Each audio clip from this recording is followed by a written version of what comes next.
Hello and welcome back to Up the Villa. This is our match preview for Sunderland v Aston Villa in the Premier League. On today's episode, we are going to data crunch the numbers behind Aston Villa's season so far. We're going to look at the pressing numbers, the passing sequence numbers, the defending data. We're also going to take a look at some of Sunderland's numbers combined with Aston Villa's to see where they compare to Villa. We're going to take an in-depth analysis at a player for Sunderland and his numbers and a player that we really need to stop at the weekend. We're also going to take a look at Aston Villa and one of the positives that we saw against Brentford. We're also going to take a look at a player for Aston Villa that really needs to improve as well. So Villa fans, Sunderland fans, if you learn something from this episode, which I think you will, I'm pretty confident of that, then make sure you are subscribing, hit the like button, and comment your thoughts on everything that I discuss in this episode. And I've earmarked this one as the one that I want you all to hype, the match preview. You all get to hype this channel 3 times per week on 3 different videos. So you can use your points, hype it, and let's hope we can climb the leaderboard. So, data. I've got loads of it here.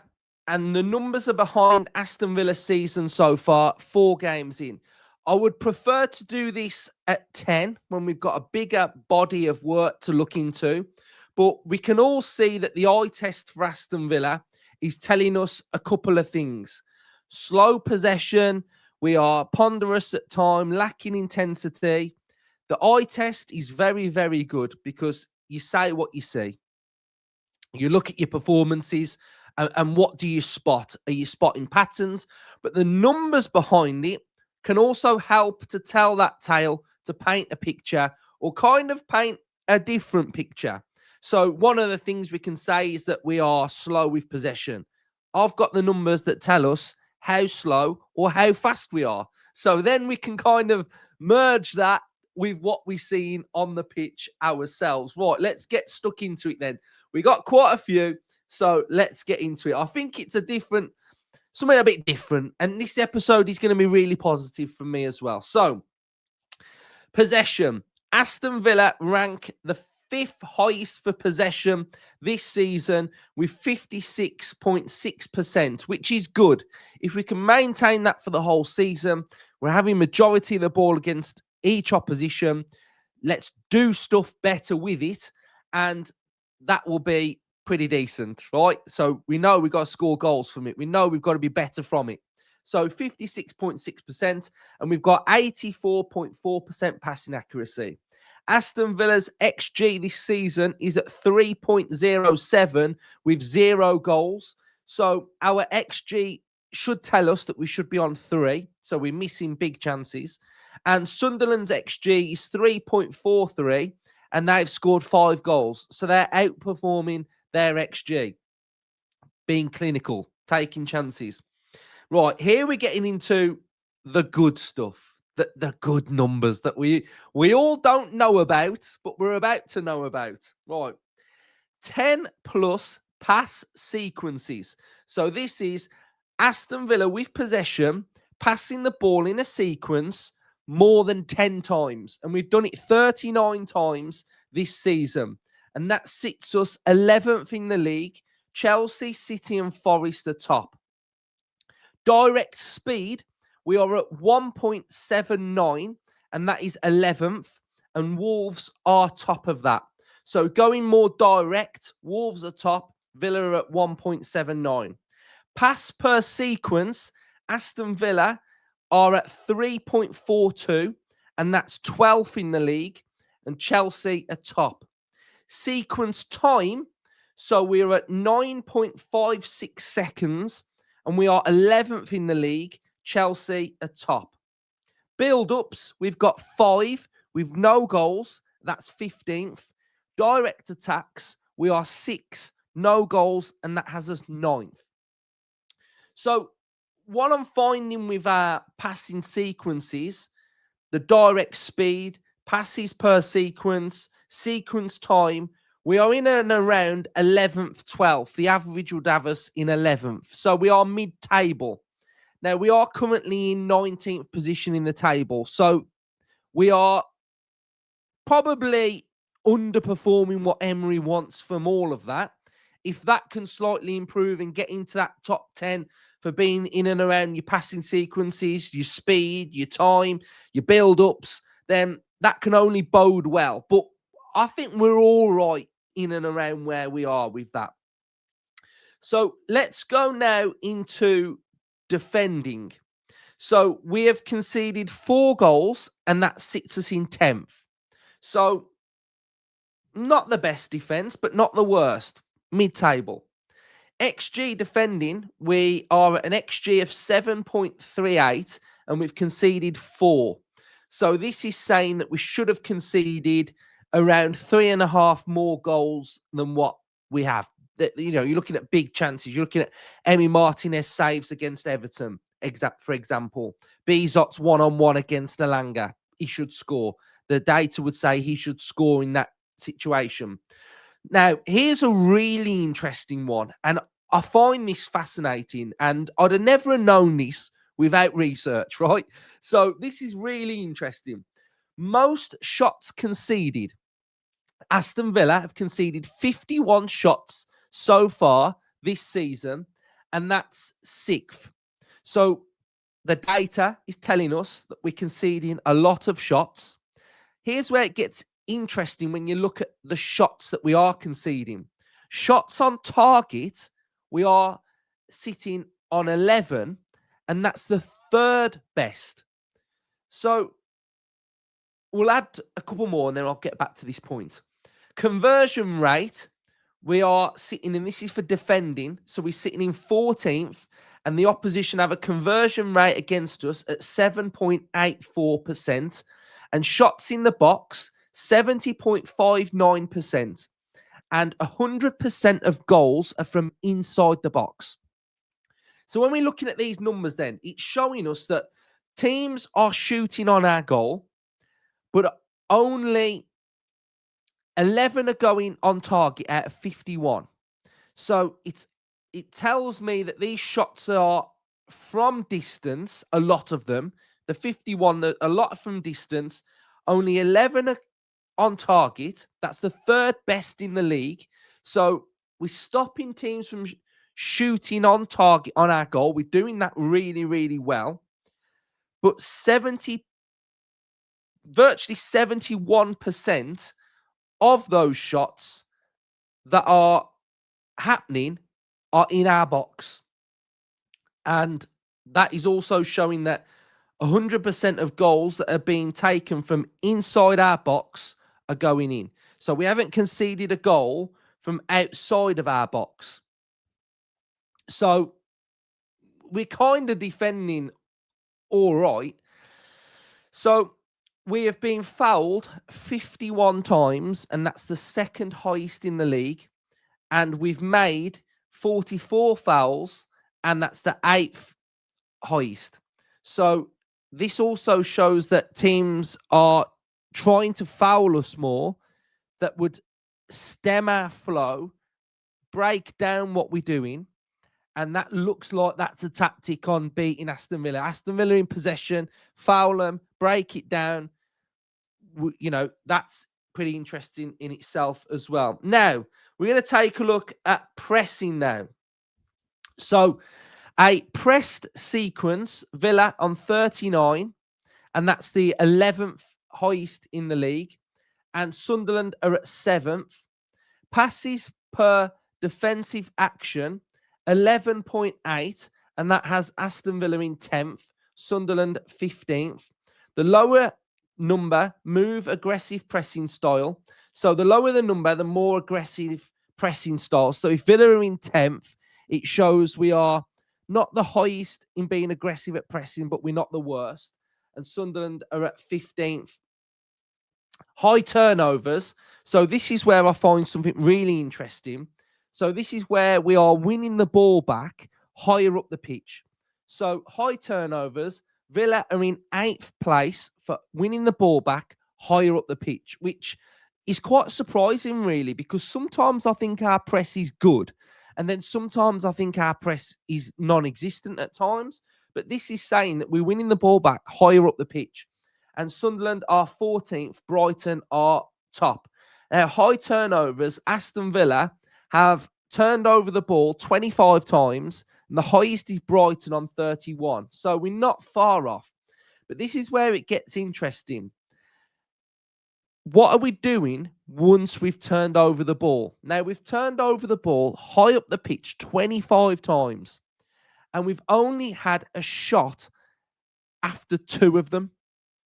So, an 8% is on target. So, the shot's not on target either, right? So, this tells me that we are really pretty decent at winning the ball high up the pitch, but we're not making things happen once we do win that ball high up the pitch as well. So I thought I'd just bring some data. I think it's really interesting, and hopefully you've enjoyed my little mini breakdown of some of the numbers regarding Aston Villa so far this season. Now, we're going to take a little look at Sunderland. I'll give my thoughts on Sunderland as well, and then we'll move on to some more Aston Villa things as well. Right, Sunderland.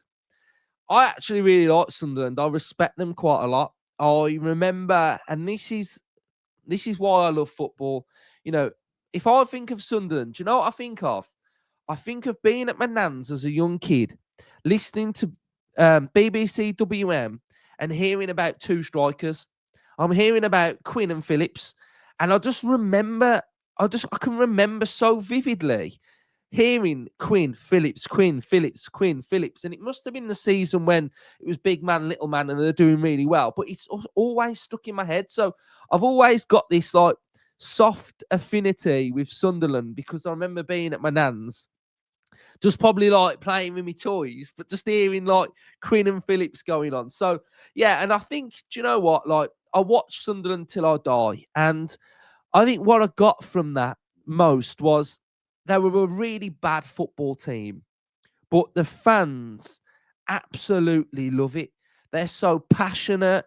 They just love their football club. And I think as a football purist, a football fan, you got to look at that and think, do you know what? How can you not like them? How can you not like them? You watch that documentary and you saw all the struggles, the owner, the managers striving to get back. So I really like Sunderland as a football club, and when I do think of Sunderland, I do think Premier League team. I do think they are Premier League when I look at it. Nostalgic memories would tell me that they are a Premier League team. I always remember Darren Bent hitting the balloon and it going in, and yeah, I've just got good memories of Sunderland. To be fair, right.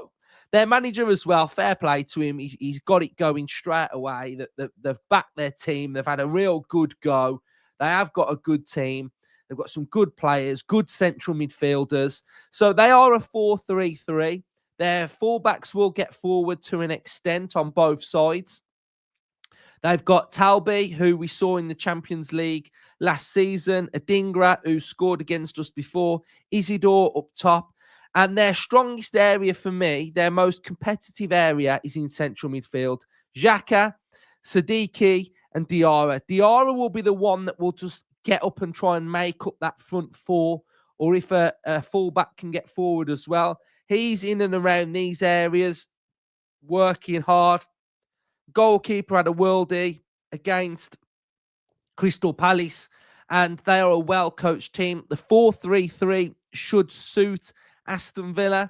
Our kryptonite appears to be a team that play 5 at the back. Now, I really wanted to have a look at Granit Xhaka, because Granit Xhaka is a player for me who is a great signing and brings so much solidity to Sunderland. Now, what we're going to notice is we're going to take a look at his numbers, and then we're going to have a look at their passing networks to see what happens in and around Granit Xhaka. Sunderland fans, you should be loving this. I'm telling you, you ain't getting this anywhere else. Right. Granit Xhaka has 84.7% passing accuracy. He has won possession 18 times so far for Sunderland, and that's the first in the whole of their squad. He has made 17 clearances. That's second in their whole squad. He has won 52.4% of his duels. That's the third highest in their squad. He's won 68% of his aerials. That's the first in their squad. and he's made 5 fouls. That's the first in their squad as well. Siddiqui has got 84% passing accuracy, and Diarra has got 82.3% passing accuracy. Now, here we can see a passing network from one of their home games. I think this was their West Ham home game. So we can see that 34 is Xhaka. Now, what do Aston Villa need to do in this situation right here? Shut Xhaka down. You cannot allow Xhaka to be picking up the ball, pinging it, playing passes to his other 2 central midfielders. Look at this network. Everything is in to Granit Xhaka. So Unai Emery, tactically for this game, has got to implement a game plan that is all about pressing and stopping Xhaka. Now, we've got another one here now. We've got another network where we can see 34 is Xhaka. And again, everything is going into Xhaka. And you can see you've got width on both sides. You've got the 2 central midfielders, 27 and 19, playing next to him further up the pitch compared to Xhaka. Now, we can also see that a thicker line determines the passes going into that player. So there's more passes. They're passing it around the back more. And Xhaka, again, in that central hub. This was against Crystal Palace. I think the first one was against Brentford, by the way. So here we can see everything about Xhaka. Villa need to shut down Xhaka, and you'll have a better foothold in the game against Sunderland.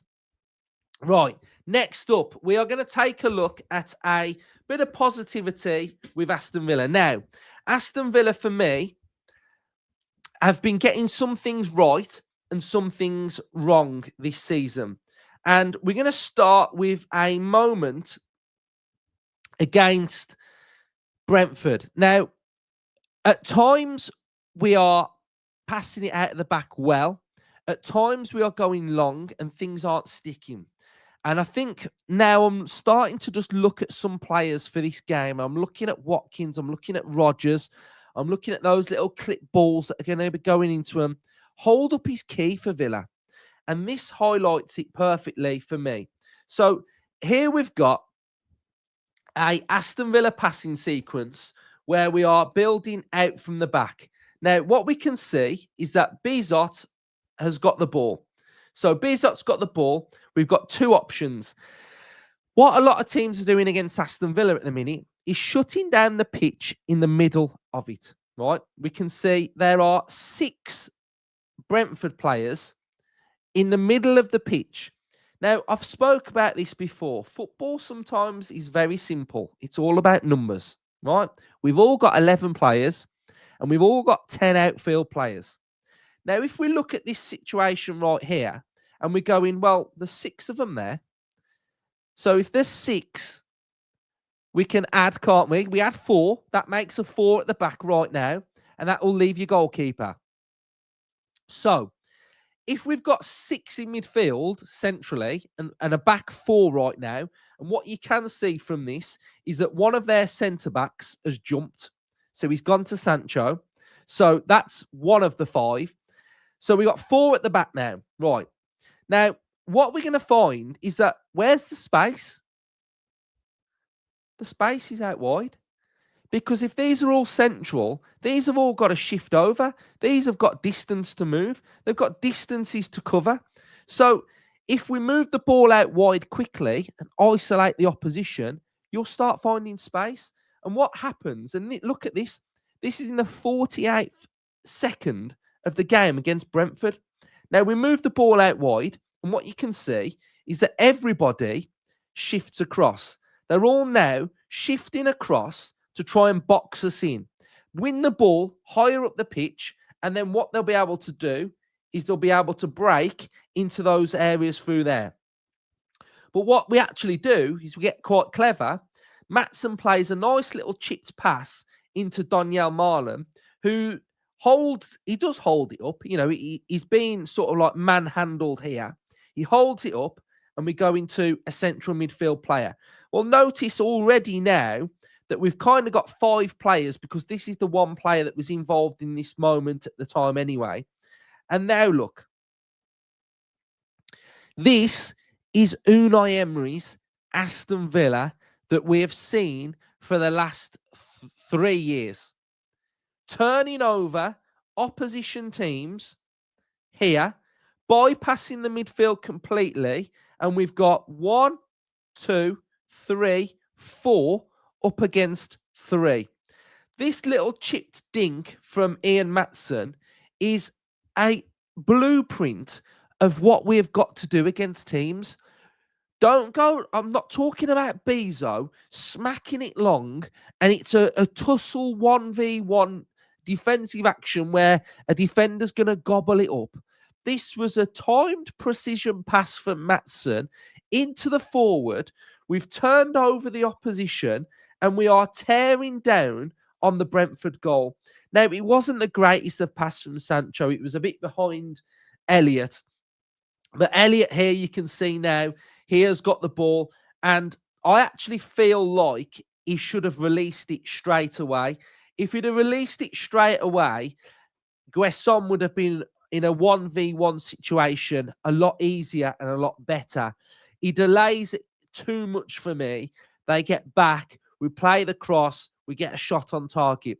But to me, this is a pure blueprint of some of the things that we have been doing this season where it's slightly not coming off. Now, talking about slightly not coming off, we're going to talk about Morgan Rogers. And this is the game against Everton. And it was a frustrating game from Rogers, like most this season. But I feel like we just need to have clarity and a clearer mind on the decisions that we need to be making. Now, Morgan Rogers in this instance plays an outside of the foot pass straight to Tarkowski. But what we can see is that Ollie Watkins is 1v1 with Tarkowski. Who's winning this race is Ollie Watkins. There's been a lot of criticism around Watkins and Rogers, and Guesson. Now, what I will say about some of those players is they are making very, very good runs. Some of the things, I feel like I do have to caveat it because some of the things that they aren't doing aren't great. Guesson's touch, not great. But his runs off the ball are very, very good. Again, we've got a run off the ball from Watkins. This doesn't need to be outside of the foot. This needs to be passing it through this little section right here. That pass needs to just go straight through there. That pass goes straight through there with the correct pace, speed. Watkins just runs onto this, and Watkins is in on goal. So, not outside of the foot, but we play an outside of the foot pass in this situation, which is the wrong pass to make. Again, Aston Villa, a little bit like what we saw from the Brentford images that I just showed you. We can see right here now that we have got Morgan Rogers tearing down on the goal. The pass is going through there. We've got options, and we have got Everton's back four exposed. Again, another moment, another opportunity where we've actually done really, really well. Again, this is the same instance, but the decision-making is okay, end product. I think this one goes out to Digne in this situation. But you can see that we are getting into good opportunities. How many times have we seen this? Digne traps the ball, puts a cross in, and it's on Watkins' head, and it's in the back of the net. So we are actually at times getting into some really good areas. Again, I loved this from Guesson. I thought this was really good in the Everton game. He used power. We used just dribbling effect to just get into the box and create an opportunity.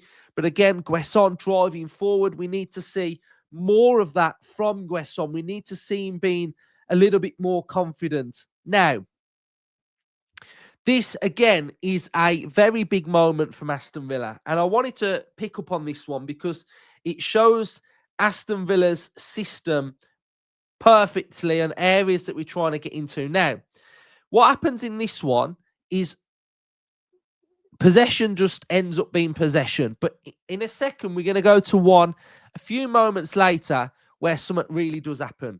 So we've got our back three. We've got a double pivot there of Lindelof and McGinn. We've got Elliott out wide.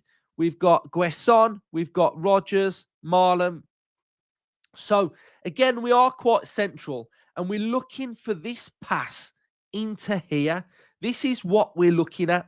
Now, we do play this pass and we do get the ball into Donyell Marlon, who has great touch to find Rodgers. We can then now see that we have got width, Guesson, link up. So this, again, is a good position for Villa to be in. But look at this. Decisions. Make the right decision. He is attacking that space. Rodgers passes this out for a goal kick. There are options either side. Drive, take the shot, find Elliott, find Digne. But for me, Aston Villa, we are getting into good areas. We are playing okay at times, but decision making and quality on the ball is letting us down at the right or at the wrong moment. So I've kind of showed you data behind how we're playing. We're having the ball. We go into a game knowing we're going to have the ball. Let's use it better. Let's be confident. We are into our 5th game coming up. Let's attack it. Let's stick together. Let's fight for each other. And let's show the quality that we have got. So, a little bit different on the match preview. I've gone a lot more in depth on Aston Villa. I've showed you the numbers behind Sunderland. I've shown you how they're going to play. And I've shown you areas that Villa are good at, things that we need to keep doing, areas that we need to keep getting into, and quality that we need to have. So if you have got this far, which hopefully a lot of you have, on your way out, make sure you're hitting that like button, hit that hype button, subscribe to the channel. Also, comment your thoughts as well. Up the Villa.